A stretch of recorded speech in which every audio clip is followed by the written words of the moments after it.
며느리가 시어머니를 죽였대. 장례식장 복도에 선 채로 나는 그 속삭임을 들었다. 검은 상복을 입은 조문객들의 시선이 비수처럼 꽂혔다. 서울대 의대를 나와 정형외과 전문의가 된 나, 명문가의 며느리로서 모든 것을 완벽하게 해냈다고 생각했던 나는 단 하루 만에 살인자가 되어 있었다. 이 이야기가 궁금하시다면 구독과 좋아요 부탁드립니다. 사건은 3일 전, 그러니까 목요일 오후에 일어났다. 박주연 씨, 오늘 수술 끝나면 바로 집에 가세요. 어머님이 오신대요. 병원 라운딩을 마치고 나오는 길에 남편 민준혁에게서 온 문자였다. 시어머니. 그 단어만으로도 등골이 서늘해졌다. 결혼 5년 차 나는 여전히 그분 앞에서 숨쉬는 법을 배우지 못했다. 주연아, 너 또 병원 일 때문에 준혁이 저녁 혼자 먹게 했니? 의사면 다야? 집안 살림은 누가 챙기는데?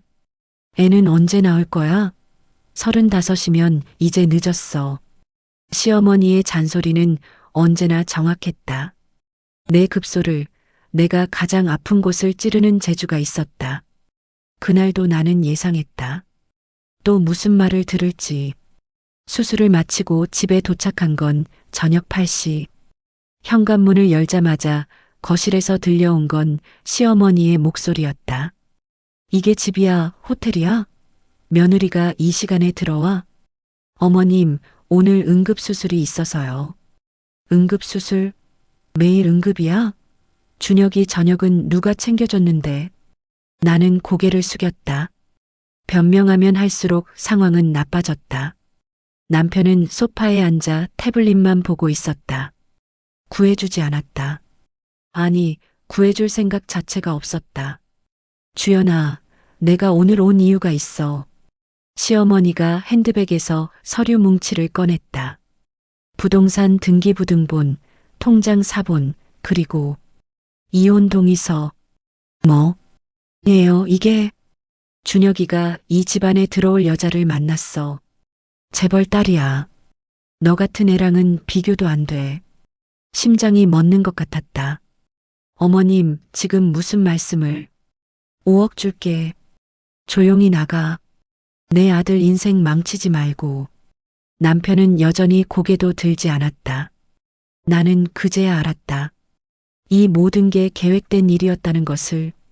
남편도 시어머니도 이미 다 짜놓은 각본이었다는 것을. 싫습니다. 내가 처음으로 시어머니에게 한 거절이었다. 뭐? 저는 이혼 안 합니다. 5년간 이 집안을 위해 살았어요. 제 커리어를 포기하고, 제 시간을 포기하고, 제 자존심까지 포기하면서 살았단 말이에요. 시어머니의 얼굴이 일그러졌다. 이 계집애가 지금. 그때였다. 시어머니가 핸드백에서 무언가를 꺼냈다. 작은 갈색병. 농약이었다. 어머님, 내 아들을 망친 건 너야. 너 같은 년 때문에 우리 집안이 무너졌어.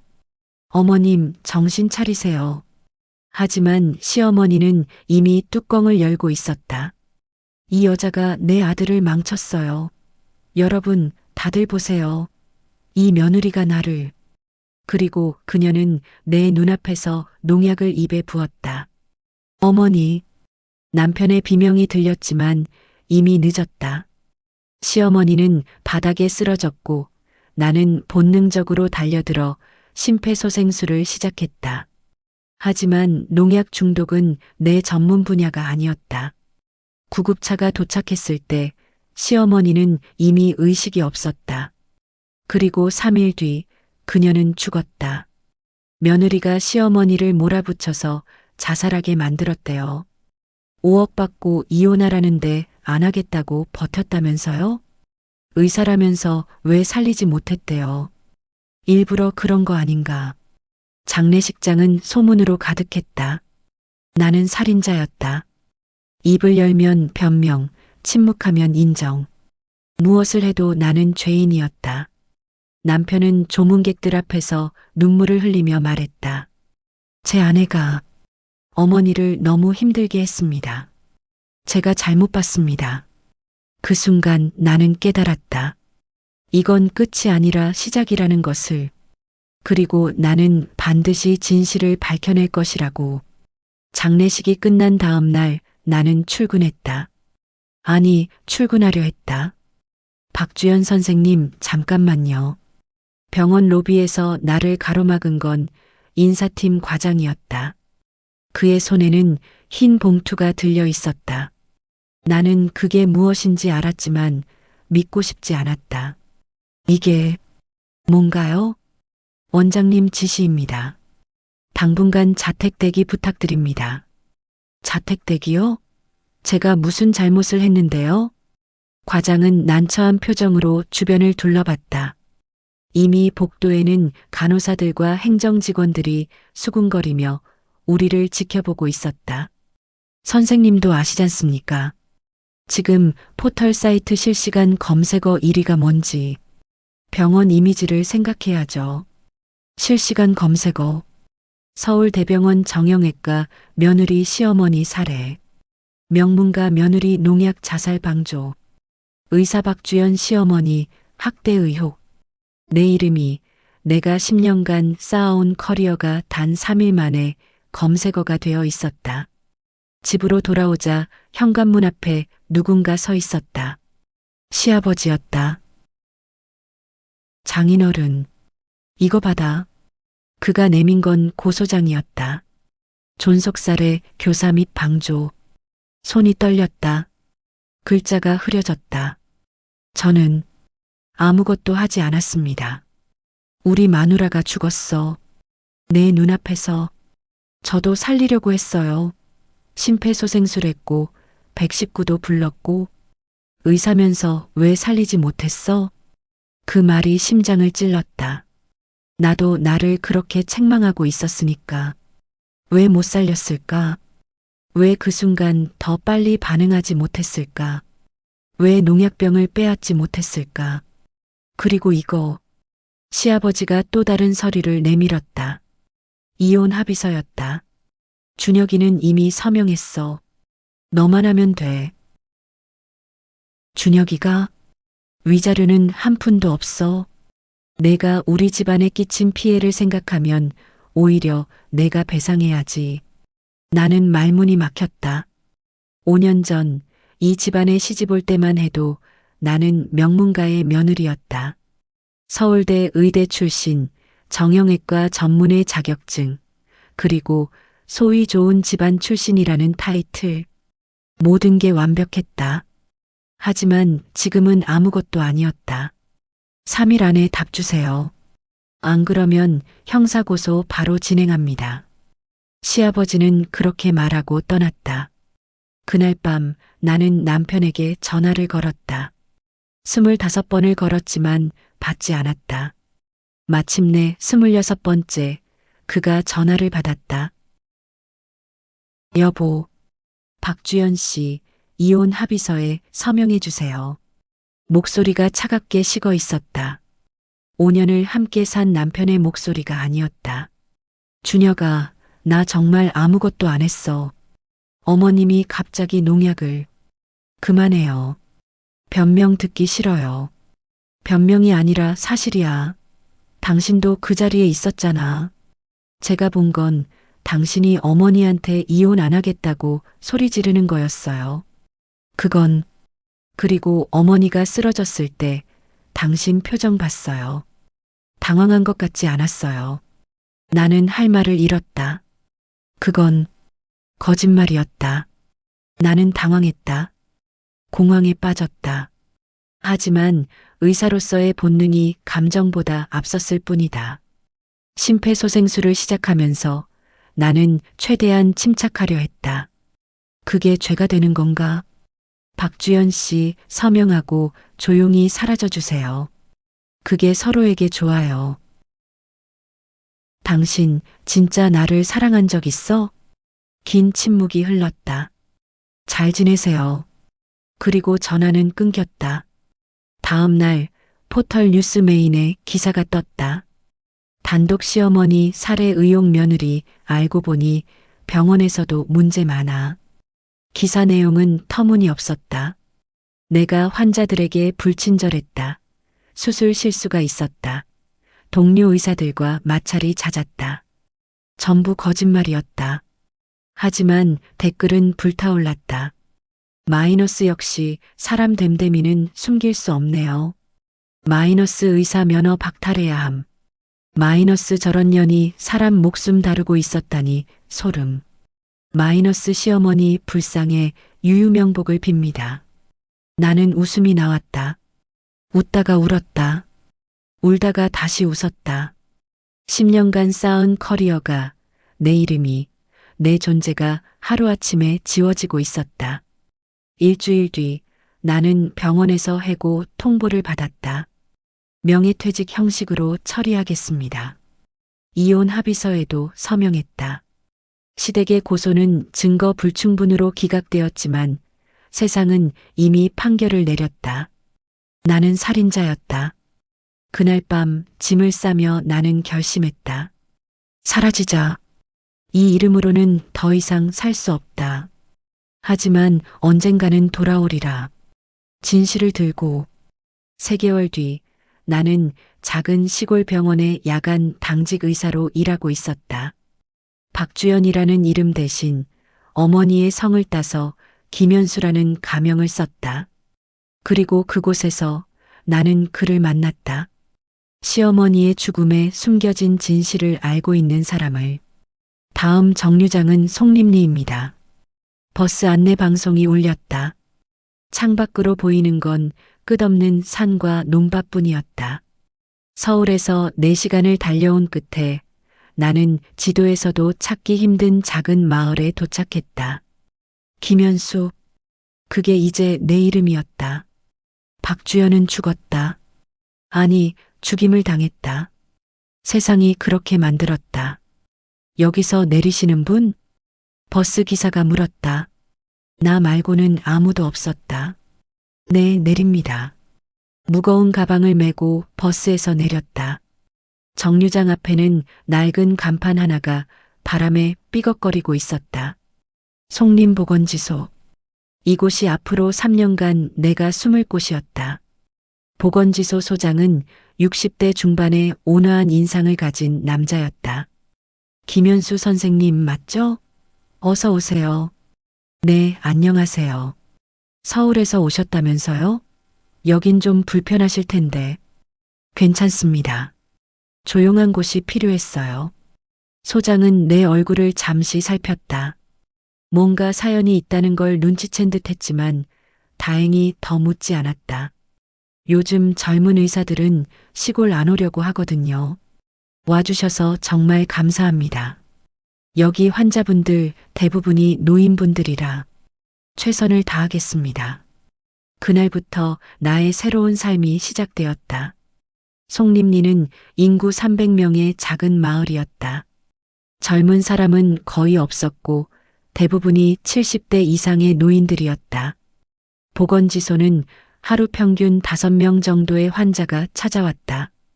고혈압, 당뇨, 관절염. 대부분 만성질환이었다. 정형외과 전문의로서 10년을 보낸 나에게는 너무나 다른 세계였다. 하지만 이상하게도 나는 이곳이 싫지 않았다. 선생님, 오늘도 허리가 아파서 못 견디겠어요. 할머니, 지난주에 드린 약은 드셨어요? 아이고, 깜빡했네. 며칠 먹다가 안 먹었어. 그러시면 안 되죠. 꾸준히 드셔야 효과가 있어요. 알았어, 알았어. 선생님이 그렇게 잔소리하니까 우리 며느리 같네. 할머니가 웃었다. 나도 따라 웃었다. 며느리. 그 단어가 더 이상 나를 찌르지 않았다. 3개월이 지났을 때 마을 이장이 보건지소에 찾아왔다. 선생님, 부탁이 하나 있는데요. 네, 말씀하세요. 우리 마을에 분교가 하나 있거든요. 송림초등학교 분교. 근데 선생님이 한 분밖에 안 계세요. 그게 저랑 무슨 상관이. 아이들이 12명인데 전학년을 한 분이 가르치시거든요. 너무 힘들어 하세요. 그래서 말인데 선생님, 혹시 일주일에 한두 번이라도 아이들 봐주실 수 있으세요? 보건 수업 같은 거라도. 나는 잠시 망설였다. 하지만 이상하게도 거절할 수가 없었다. 해볼게요. 처음 분교에 갔던 날을 나는 잊을 수 없다. 낡은 목조 건물, 삐걱거리는 복도, 한 교실에 모여 앉은 12명의 아이들. 애들아, 오늘부터 보건 선생님이 오실 거야. 인사드려. 안녕하세요. 아이들의 밝은 목소리가 교실을 채웠다. 안녕, 나는 김현수 선생님이야. 너희들 건강을 지켜줄 거야. 그때 뒷자리에 앉은 한 여자아이가 손을 들었다. 선생님, 왜 서울에서 왔어요? 여긴 아무것도 없는데. 아이들이 웃었다. 나도 웃었다. 여기에는 있어. 너희가 있잖아. 그날부터 일주일에 2번 나는 분교에서 아이들을 가르쳤다. 올바른 손 씻기, 양치질하는 법, 감기 예방법. 사소한 것들이었지만 아이들은 진지하게 들었다. 그리고 나는 깨달았다. 이곳에서 나는 다시 사람이 되고 있었다. 1년이 지났다. 보건지소의 환자들은 이제 나를 우리 선생님이라고 불렀다. 분교 아이들은 내가 가는 날이면 교실 앞에서 기다렸다. 선생님, 오늘은 뭐 배워요? 오늘은 응급처치 배울 거야. 누가 다쳤을 때 어떻게 해야 하는지. 우와, 재미있겠다. 칠판에 분필을 쥐고 아이들에게 설명하는 그 순간만큼은 나는 과거를 잊을 수 있었다. 박주연이라는 이름도, 시어머니의 죽음도, 무너진 삶도. 2년이 지났다. 마을 사람들은 이제 내 사연을 묻지 않았다. 그냥 받아들였다. 서울에서 온 젊은 의사, 그것으로 충분했다. 어느 겨울날 눈이 펑펑 내리는 날이었다. 분교 수업을 마치고 나오는데 한 아이가 내 손을 잡았다. 선생님, 우리 엄마가 선생님 보고 천사 같대요. 천사? 응. 서울 같은 좋은 데 안 가고 여기 와서 우리 돌봐주니까. 나는 아이의 머리를 쓰다듬었다. 눈물이 날 것 같았지만 참았다. 선생님은 천사가 아니야. 그냥 숨을 곳이 필요했을 뿐이야. 3년째 되던 해, 봄. 나는 완전히 다른 사람이 되어 있었다. 박주연의 흔적은 거의 남아있지 않았다. 짧게 자른 머리, 화장기 없는 얼굴, 편한 옷차림. 그리고 무엇보다 웃을 수 있게 되었다. 하지만 그날 그 평화는 깨졌다. 선생님, 응급환자예요. 보건지소 간호사가 다급하게 소리쳤다. 무슨 일이에요? 교통사고요. 차가 절벽 아래로 떨어졌대요. 나는 응급 가방을 들고 뛰어나갔다. 사고 현장에 도착했을 때 차는 이미 불타고 있었다. 하지만 운전석에는 아직 사람이 있었다. 누가 좀 도와주세요. 저 사람 꺼내야 해요. 마을 청년 몇 명과 함께 차 문을 열고 남자를 끌어냈다. 얼굴이 피투성이었다. 나는 본능적으로 응급처치를 시작했다. 기도 확보, 지혈, 심박 체크. 그때 남자가 희미하게 눈을 떴다. 그리고 그가 중얼거렸다. 박주연? 심장이 멎었다. 그 목소리, 나는 알고 있었다. 전 남편 민준혁이었다. 박주연? 그 이름을 듣는 순간 세상이 멈췄다. 정신 차리세요. 선생님, 간호사의 목소리가 들렸지만 나는 움직일 수 없었다. 피투성이가 된 남자의 얼굴을 똑바로 볼 수 없었다. 민준혁? 3년 전 나를 버린 남자. 선생님, 이 사람 출혈이 심해요. 나는 정신을 차렸다. 지금은 의사였다. 감정을 개입시킬 때가 아니었다. 지혈부터 하고 구급차 불렀어요? 네, 곧 도착한대요. 나는 기계적으로 움직였다. 상처를 확인하고 붕대를 감고 활력 징후를 체크했다. 그의 얼굴을 보지 않으려 애썼지만 그의 신음소리는 피할 수 없었다. 아파. 가만히 계세요. 곧 병원 갑니다. 내 목소리는 차갑게 식어 있었다. 구급차가 도착했고 준혁은 실려갔다. 나는 그 자리에 남았다. 다리에 힘이 풀려 주저앉고 싶었지만 사람들이 지켜보고 있었다. 선생님, 괜찮으세요? 아는 분이세요? 아니요. 모르는 사람이에요. 거짓말이었다. 하지만 진실을 말할 수는 없었다. 그날 밤 나는 잠을 이룰 수 없었다. 왜 여기에? 왜 하필 이곳에? 송림리는 서울에서 4시간이나 떨어진 곳이었다. 지도에서도 찾기 힘든 작은 마을. 그런 곳에 준혁이 나타날 이유가 없었다. 우연일까? 아니면 핸드폰을 켰다. 3년 동안 한 번도 켜본 적 없는 예전 번호였다. 수백 개의 부재중 전화와 문자가 쌓여 있었다. 대부분은 기자들과 낯선 번호들이었다. 하지만 그 중 하나 준혁의 번호가 있었다. 가장 최근 문자는 일주일 전이었다. 주연아, 만나자. 할 말이 있어. 나는 핸드폰을 던져버렸다.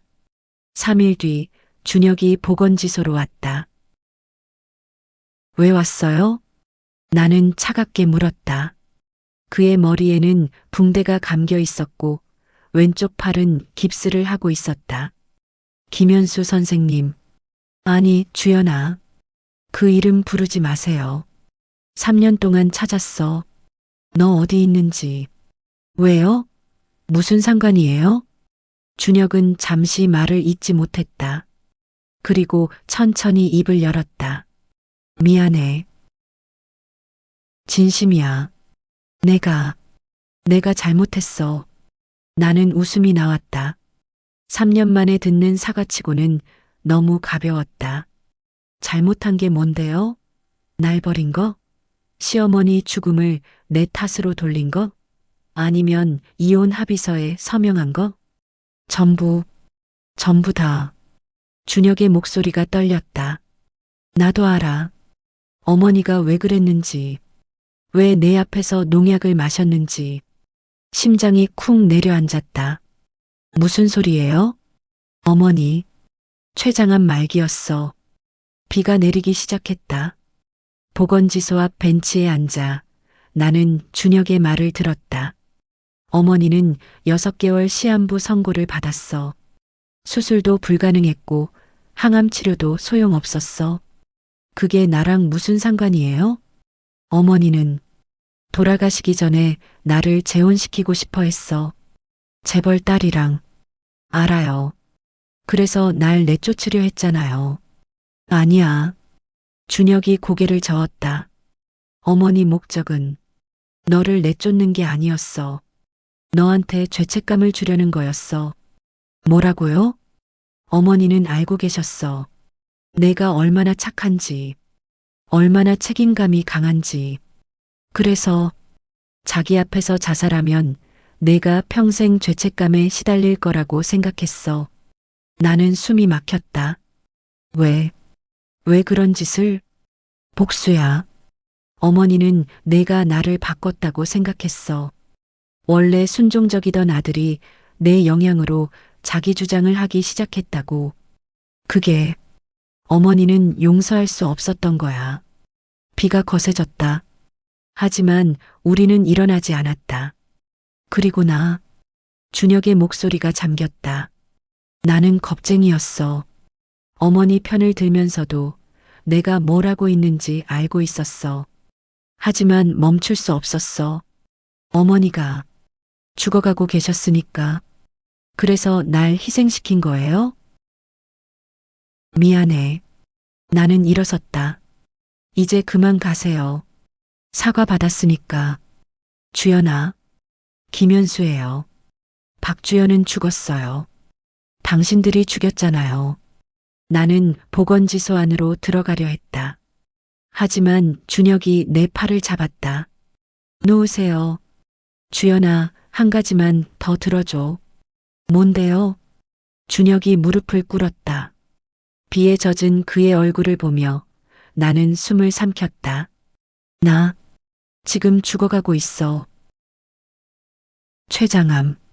어머니한테 유전됐나 봐. 3기야.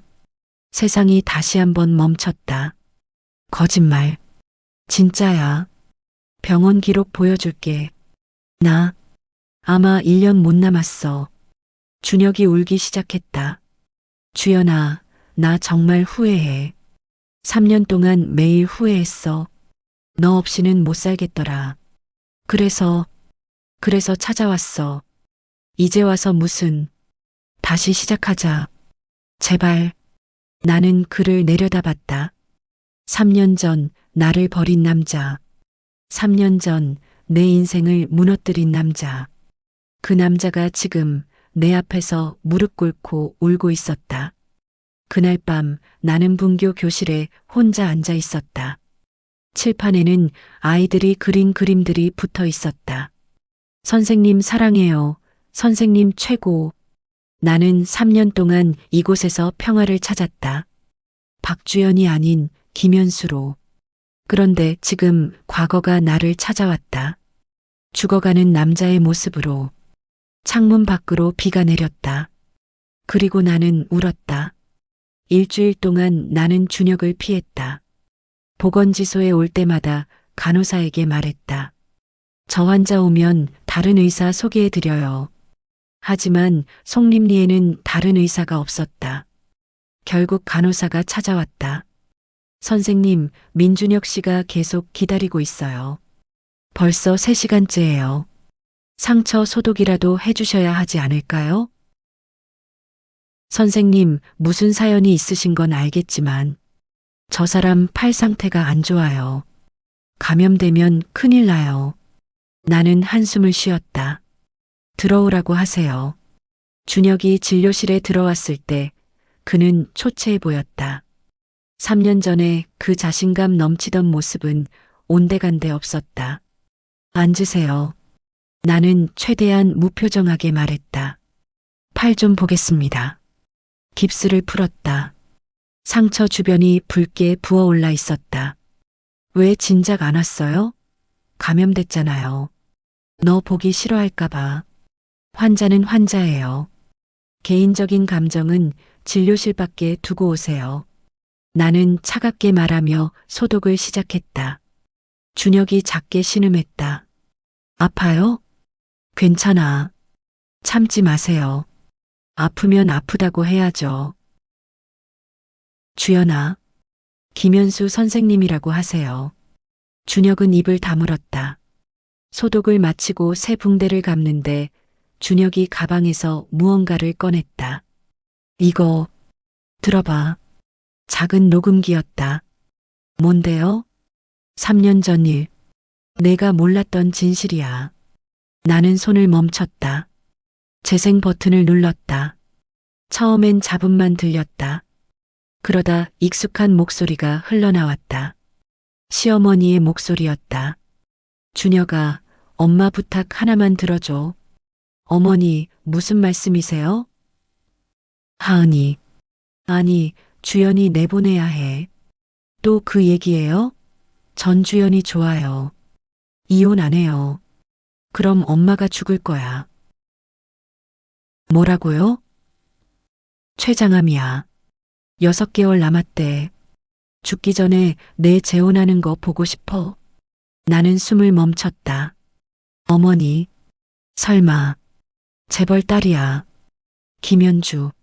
아버지가 준영그룹 회장이고 내가 그 애랑 결혼하면 우리 집안이 일어설 수 있어. 저는 주연이를, 내가 주연이 내쫓지 않으면 엄마가 직접 할 거야. 내 방식으로. 무슨 뜻이에요?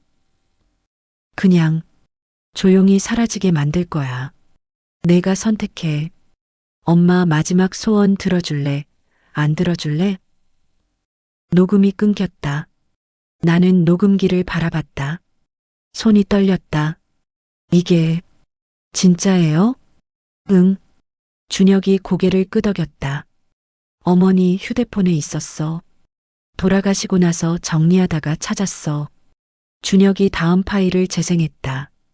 이번엔 시어머니와 시아버지의 대화였다. 여보, 정말 이렇게까지 해야 해?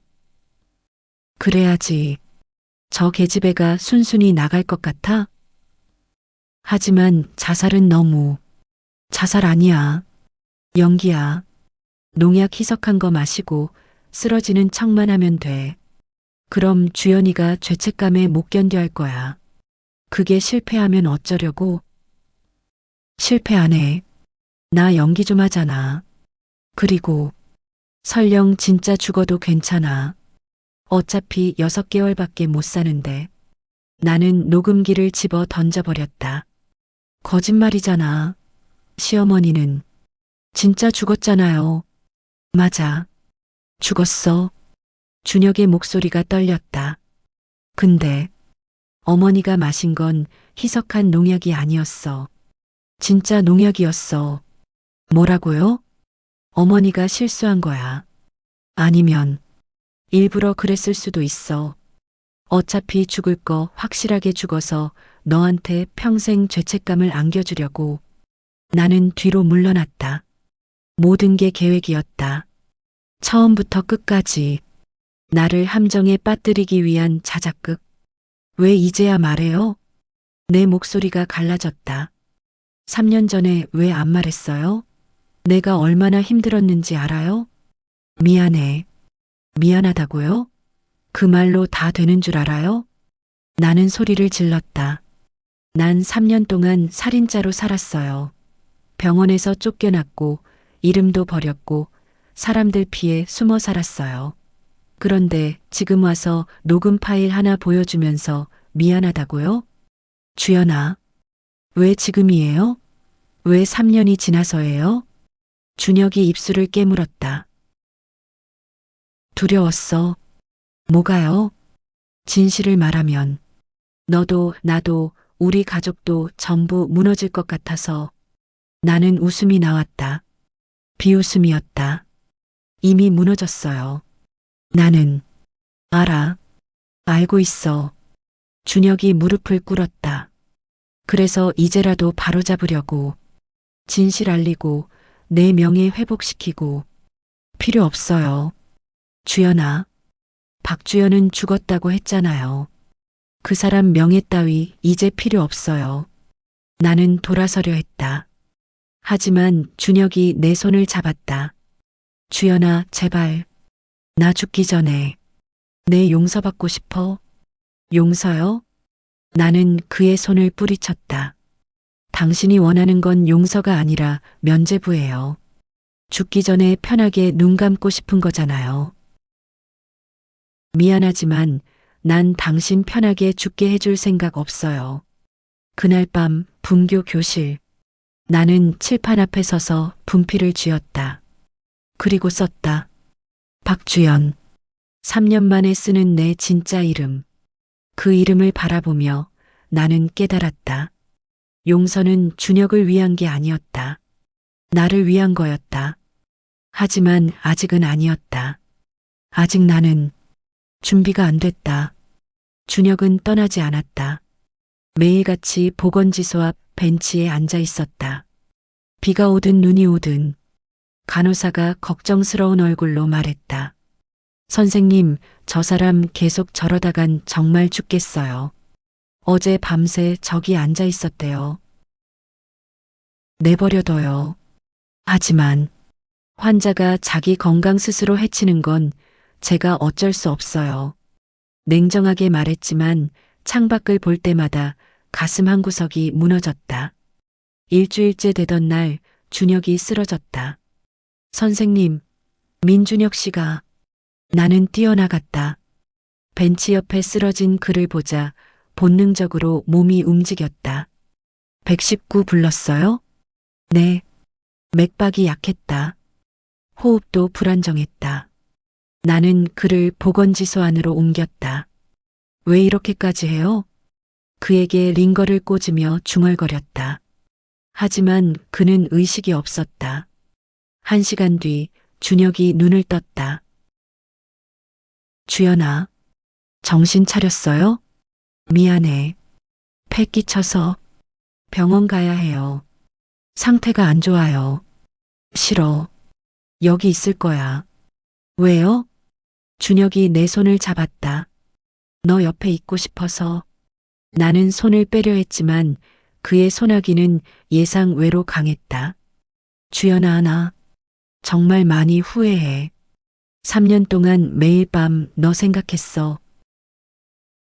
내가 어디서 뭐하고 사는지, 밥은 먹는지, 아프진 않은지. 미칠 것 같았어. 그럼 진작 찾지 그랬어요. 찾았어. 미친 듯이 찾았어. 사람 고용해서 전국 병원 다 뒤졌어. 근데 너 너무 잘 숨었더라. 준혁이 쓸쓸하게 웃었다. 이름까지 바꾸고 완전히 다른 사람이 되어버렸더라. 그날 저녁 준혁은 내게 봉투 하나를 건넸다. 이게 뭐예요? 열어봐. 안에는 USB와 서류가 들어 있었다. 녹취 파일 전부 여기 있어.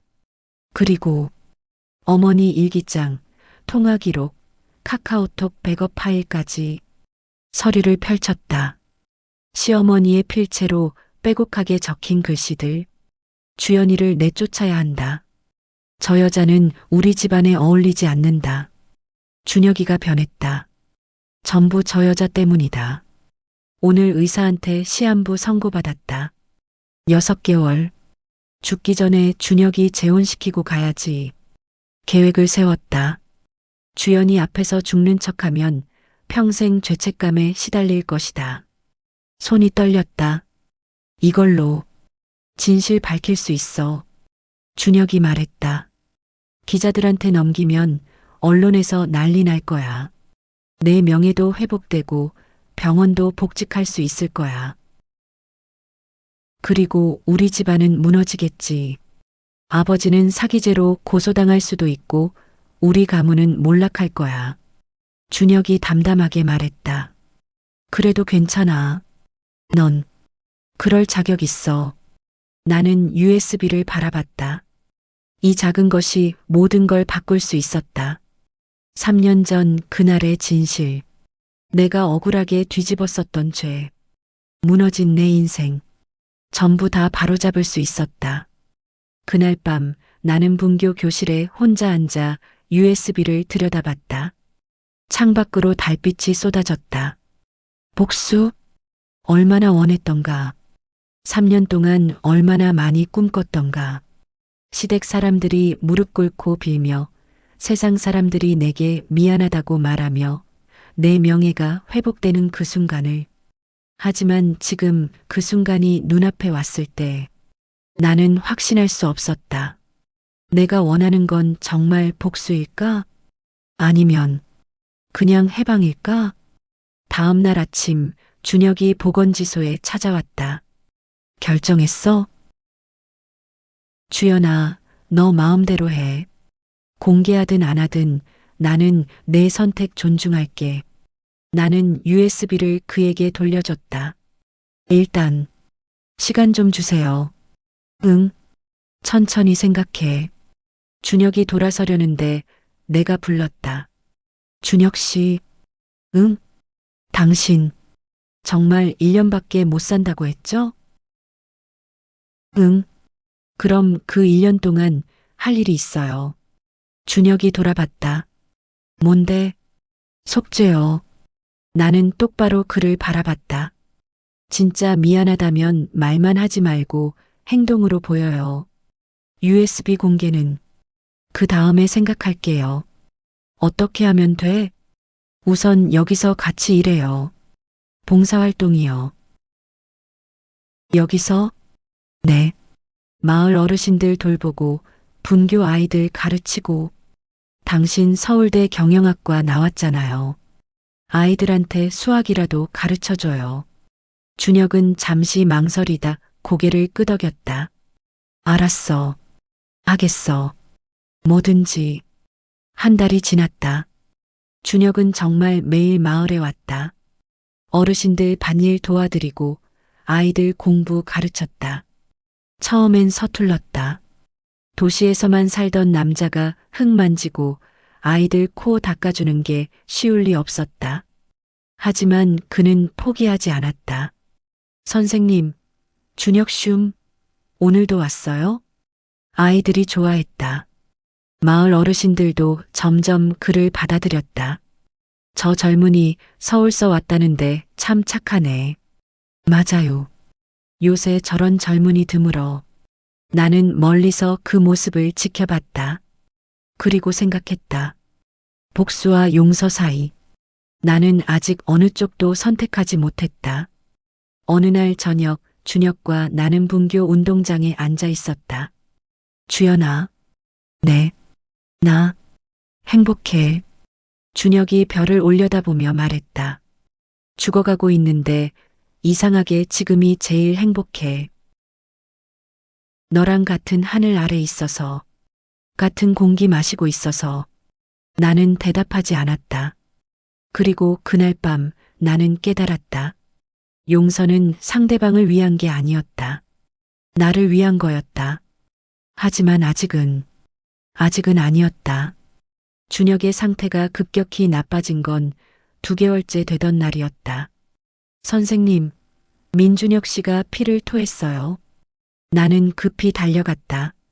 준혁은 바닥에 쓰러져 있었고 입가에는 선홍빛 피가 흘러내리고 있었다. 119 불러요. 하지만 송림리에서 대학병원까지는 2시간이 걸렸다. 나는 응급처치를 하면서 그의 손을 잡았다. 버텨요. 곧 구급차 와요. 주연아, 말하지 마요. 기운 아껴야 해요. 미안해. 시간이 별로 없나 봐. 그의 목소리가 점점 작아졌다. 구급차가 도착했고 준혁은 실려갔다. 나도 함께 탔다. 선생님, 보호자세요? 구급대원이 물었다. 아니요. 그렇게 대답했지만 나는 그의 손을 놓지 않았다. 서울대병원 중환자실. 3년 만에 돌아온 그곳은 낯설면서도 익숙했다. 복도를 걷는 의사들, 간호사들. 누군가 나를 알아볼까봐 마스크를 눌러 썼다. 보호자분이세요? 의사가 나왔다. 네. 아니, 그냥 지인이에요. 환자분 상태가 좋지 않습니다. 췌장암이 간으로 전이됐고 복수도 차 있어요. 항암 치료를 해봤자 얼마나 남았나요? 길어야 한 달입니다. 심장이 무너졌다. 한 달. 준혁이 깨어난 건 이틀 뒤였다. 주연아? 깨어났어요? 여기가 서울? 네. 서울대병원이에요. 준혁이 쓸쓸하게 웃었다. 결국 여기서 죽는구나. 그런 말하지 마세요. 주연아. 준혁이 내 손을 잡았다. 이제 결정해야 할 때 같아. 뭐요? USB. 공개할 거야, 말 거야? 나는 창밖을 바라봤다. 서울 하늘은 회색빛이었다. 준혁 씨, 응? 만약 공개한다면 당신이 직접 해요. 뭐? 기자회견 열어서 당신 입으로 전부 말해요. 시어머니가 뭘 했는지, 당신이 왜 나를 버렸는지 전부 다요. 준혁은 잠시 침묵했다. 그럼 우리 집안은 끝이야. 알아요. 아버지도 명예 다 잃고 회사도 망할 거야. 그게 대가예요. 나는 그를 똑바로 바라봤다. 속죄는 편하게 하는 게 아니에요. 아파야 해요. 당신이 나한테 준 고통만큼.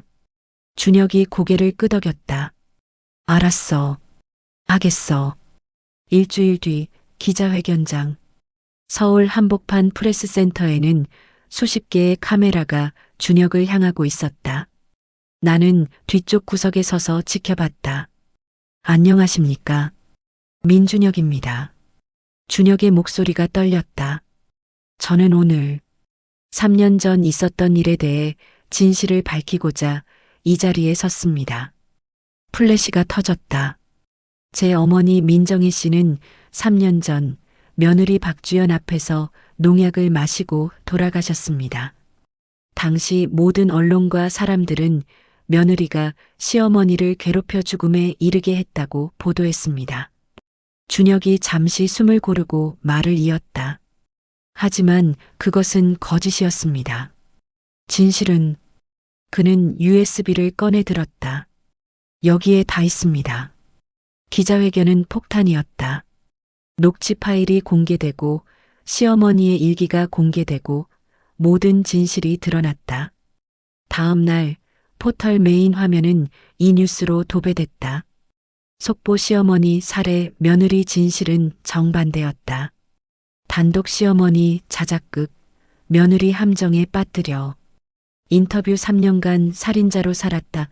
박주연 의사 심경 토로. 댓글은 180도 바뀌었다. 마이너스 미친. 이게 진짜였어? 마이너스 박주연 선생님한테 진심으로 사과합니다. 마이너스 명문가라는 사람들이 정말 마이너스 3년 동안 얼마나 힘들었을까 유유. 하지만 나는 댓글을 보지 않았다.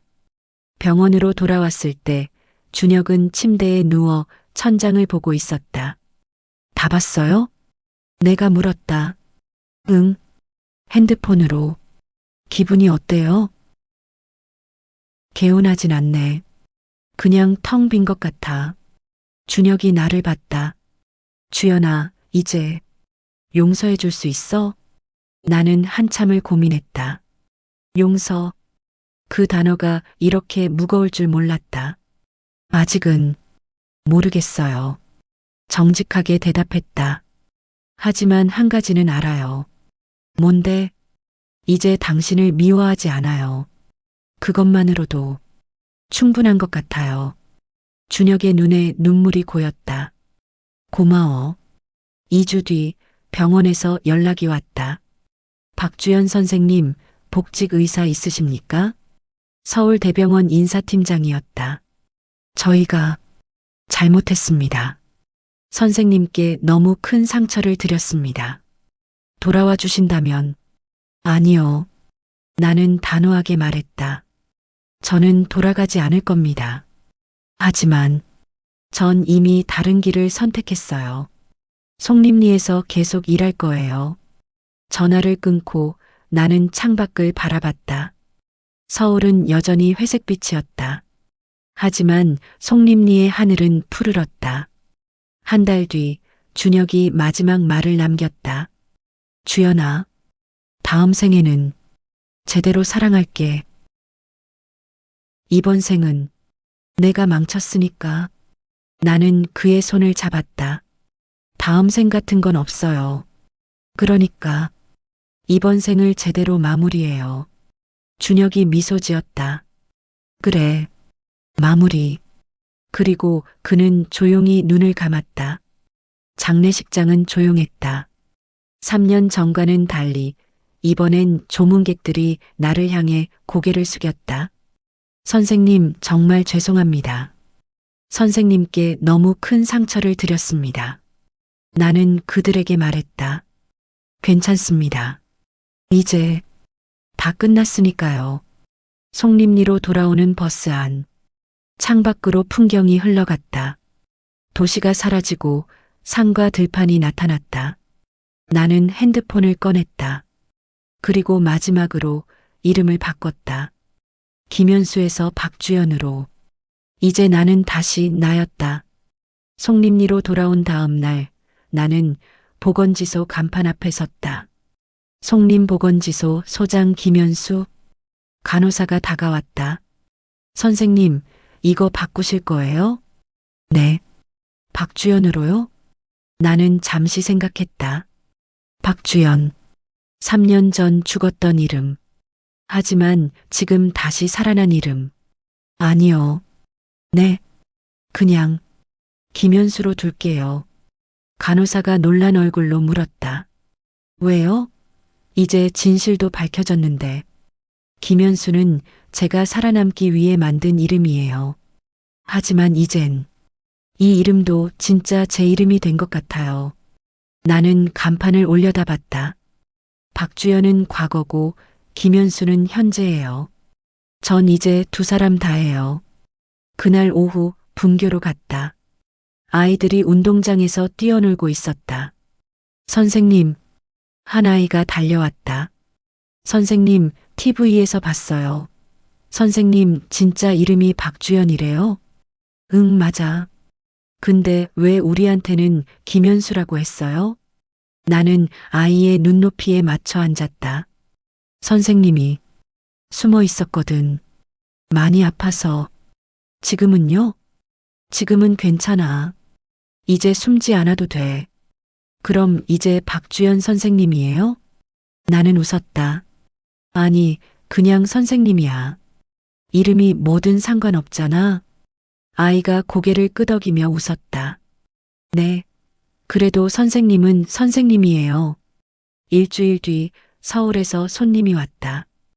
병원 동료였던 정민우 선배였다. 주연아.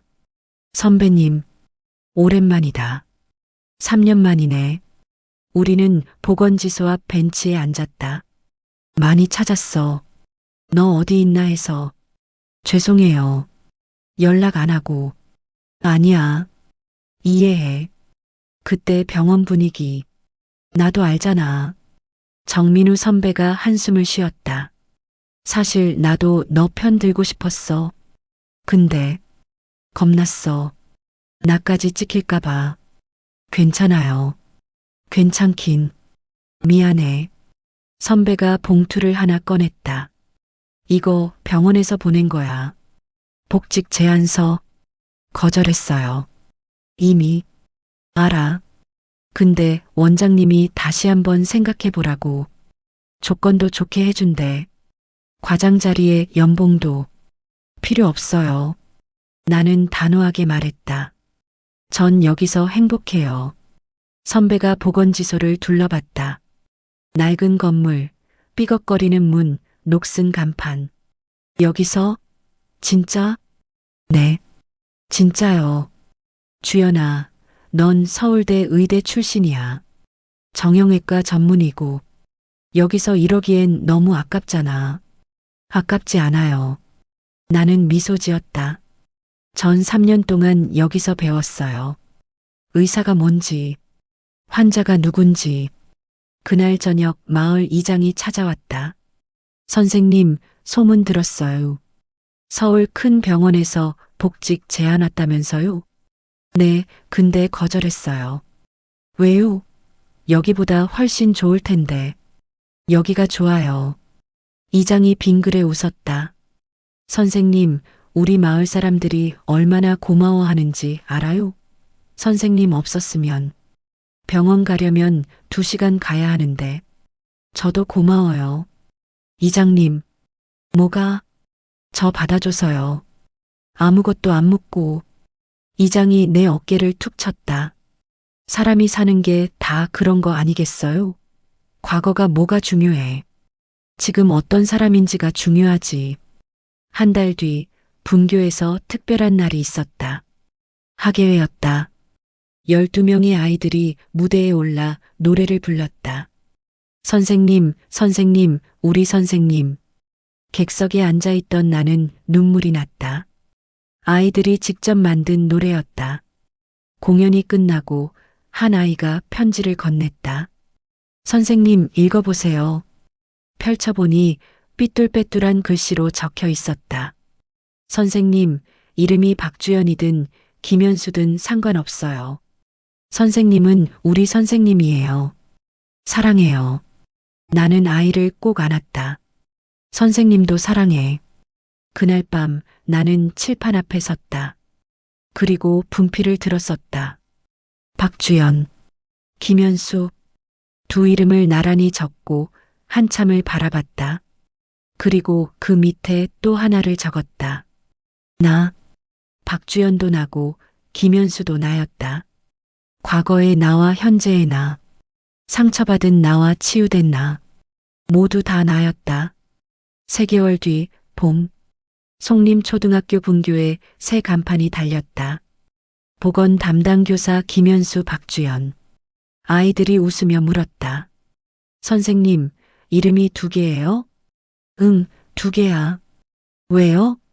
선생님이 2번 태어났거든. 어떻게요? 나는 아이들을 모아 앉히고 말했다. 옛날에 박주연이라는 사람이 있었어. 착하고 똑똑했지만 많이 아팠어. 아이들이 귀 기울여 들었다. 그래서 박주연은 죽었어. 대신 김현수가 태어났지. 그럼 박주연은 진짜 죽은 거예요? 아니, 잠들어 있었던 거야. 그러다가 다시 깨어났어. 그래서 지금 선생님은 둘 다야. 박주연이기도 하고 김현수이기도 해. 하나이가 손을 들었다. 선생님, 그럼 우리는 뭐라고 불러요? 나는 웃었다. 그냥 선생님이라고 불러. 그게 제일 좋아. 그날 저녁 보건지소 앞에서 석양을 바라봤다. 하늘은 붉게 물들어 있었다. 3년 전 나는 이곳에 숨으러 왔다. 박주연이라는 이름을 버리고 김현수로 살아가기 위해. 하지만 지금은 달랐다.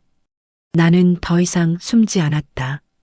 두 이름을 모두 안고 당당하게 살아갈 것이다. 핸드폰을 꺼냈다.